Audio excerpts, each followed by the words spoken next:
Good morning, one and all. Welcome to today's class. Today we shall start with lesson 2. That is actually a poem, The Schoolboy, written by William Blake. The poet William Blake was born in Soho in London in the year 1757.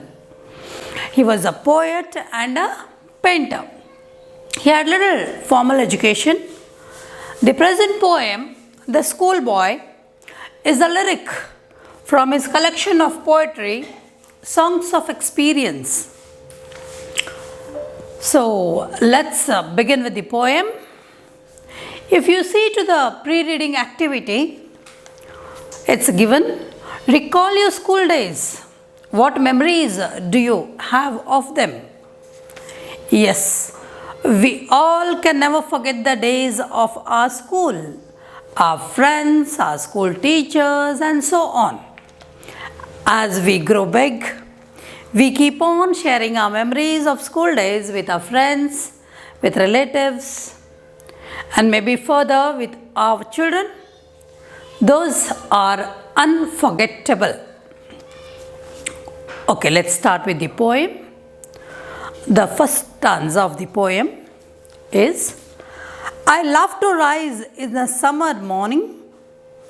I love to rise in a summer morn when the birds sing on every tree. The distant huntsman vents his horn and the skylark sings with me. Oh, what sweet company. Here, a school-going child loves to rise early morning. A school-going child loves to rise early morning, or he has to rise early morning. Also, it is said that birds sing on every tree early in the morning. Yes, the hunters who are going for hunting also leave the home early morning. The bird skylark sings sweetly. The bird skylark sings sweetly with the beginning of the day. So, the boy has sweet company. Here it is said that the boy has a sweet company of all these who rise early in the morning. So, the boy has the company of the birds, the hunters, he enjoys nature. All rise early in the morning. The schoolboy rises early in the morning. The birds sing early in the morning. The hunters go hunting early in the morning. The skylark sings. So all these give company to the boy. Coming to the second stanza. But to go to school on a summer morn, oh, it drives all joy away.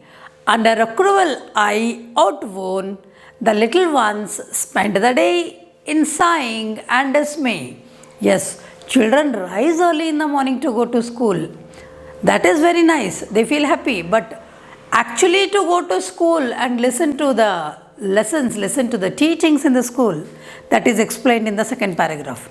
In second stanza, it is said that though the boy gets up early in the morning, he is not very happy to go to school because he will miss the company of the hunters, of the bird, the sweet bird's song, and so on. He wants to enjoy the nature. So it is said that the school drives away all joy and happiness when the child realizes that he has to go to school. It will take away all his joy and happiness.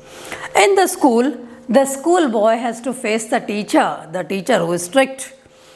And you all know how teachers are in the school.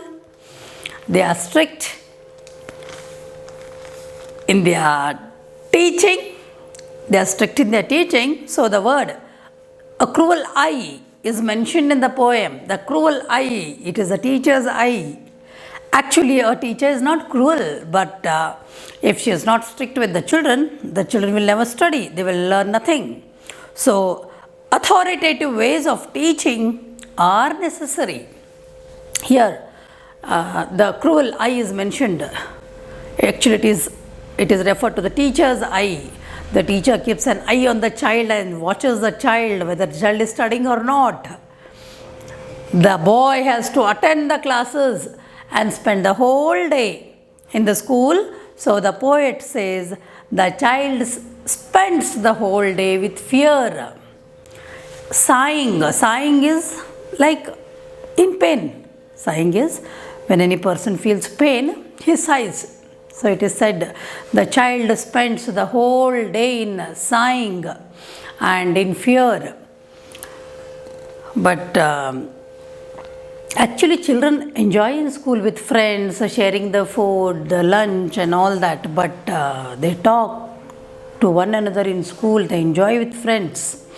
But it is only the teacher, that cruel eye of the teacher that troubles him. And that is all explained in paragraph, second stanza, second paragraph, that is second stanza of the poem. Okay, the third stanza, children.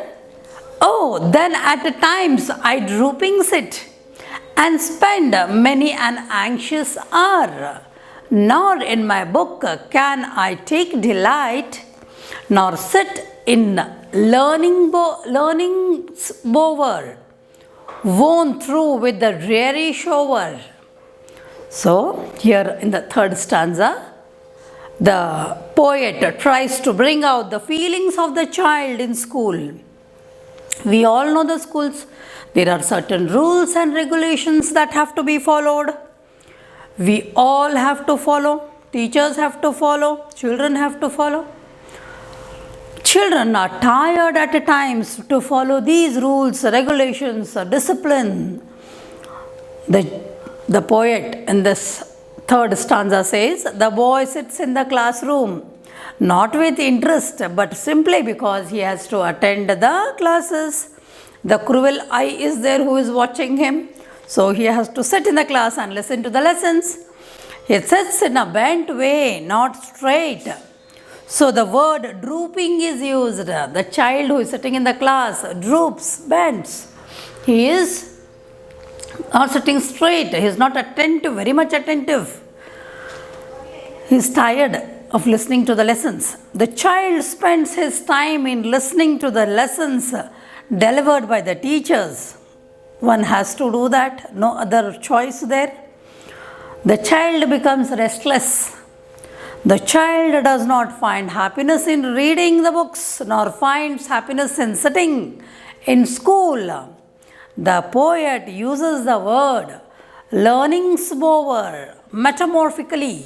He uses the word, the poet uses the word learning's bower metamorphically for school. Actually, bower is a shady place under trees or climbing plants in a garden. The poet tries to bring out the feelings of the child using this metaphor. The child enjoys his day more in a bower, that is in a garden, in the arms of nature. But in school, he feels tired. The child is being showered by the teachings, so he feels tired in school. The child becomes restless. But if the same child is left free in the arms of nature and freely taught the lessons, he will surely not feel tired. He will enjoy learning in nature. But this cannot be done in schools. Earlier we had gurukuls. There the child could enjoy and learn. But today's schools, they follow certain rules and regulations which the teachers and the child both has to follow. Coming to the fourth stanza. How can the bird that is born for joy sit in a cage and sing? How can a child, when fears annoy, but to droop his tender wing and forget his youthful spring?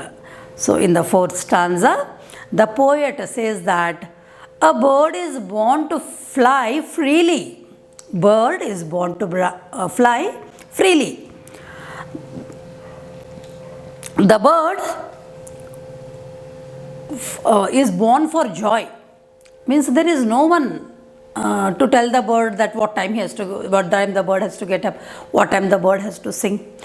So it is born for joy. There are no rules, regulations for a bird. it can freely fly anywhere at any time. We cannot trap a bird, put it in a cage and accept it to sing. The bird which is born to fly freely, if we catch hold of that bird, put it in a cage and then tell it to sing freely, will it sing? No. So the child in the school is compared to a bird in a cage. A bird kept in a cage is never happy. Similarly, a child should be allowed to learn things freely and not under certain rules, restrictions, regulations, strict discipline. But the child feels school is a cage where he learns with fear, tiredness, restlessness. He is not happy in a school. The child wants to enjoy the life like a free bird. He wants to sing like a bird freely. When a child is full of fears, how can he enjoy his school days? This is what the poet tries to bring out in the fourth stanza. The rules, the regulations, the strict disciplines of the school will take away the childhood of the child and he forgets his youthful spring. His good days which he was supposed to enjoy, he has spent that in fear, in tiredness, in restlessness. Coming to the fifth stanza. O father and mother, if birds are nipped and blossoms blown away, and if the tender plants are stripped of their joy in the springing day, by sorrow and care's dismay. So this is your fifth stanza, children. Here the poet leaves a message to the father and the mother. The poet leaves a message to the father and the mother. He says, O father and mother, don't nip those buds, moggagalu, buds, which are yet to bloom. Allow the buds to bloom. It means that allow the child to learn in his own way, in the cradle of nature. Let him grow on his own. Let him grow on his own with joy and happiness. Do not allow him to grow in a school where there is fear, restlessness, and annoying atmosphere, where there is strictness, where the child fears. The child only fears but never grows. The poet further says that if these small young ones are stripped of their joy, that is, their happiness is snatched off, then they will never grow. Their life will only end up in sorrow and dismay. The same rule holds good both for plants and the child. Here comparison is between the child and the plant. Coming to the sixth stanza. How shall the summer arise in joy, or the summer's fruit appear? Or how shall we gather what griefs destroy, or bless the mellowing year, when the blasts of winter appear? This is the last stanza. Here in the last stanza, the poet says that if you allow the plant to grow, the bud to bloom, then only you will find the fruits appearing in summer. Correct. If you nip the bud, there will be no fruits. If you allow the bud to bloom, allow it to become a flower and then a fruit, then you will find the fruit in the summer. A plant that is nurtured well will surely bear fruits.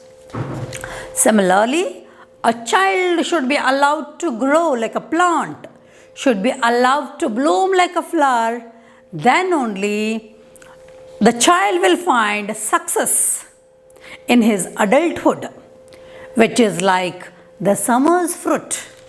The poet says, if the child is not cared in his early days, then he will end up in destruction and nothing else.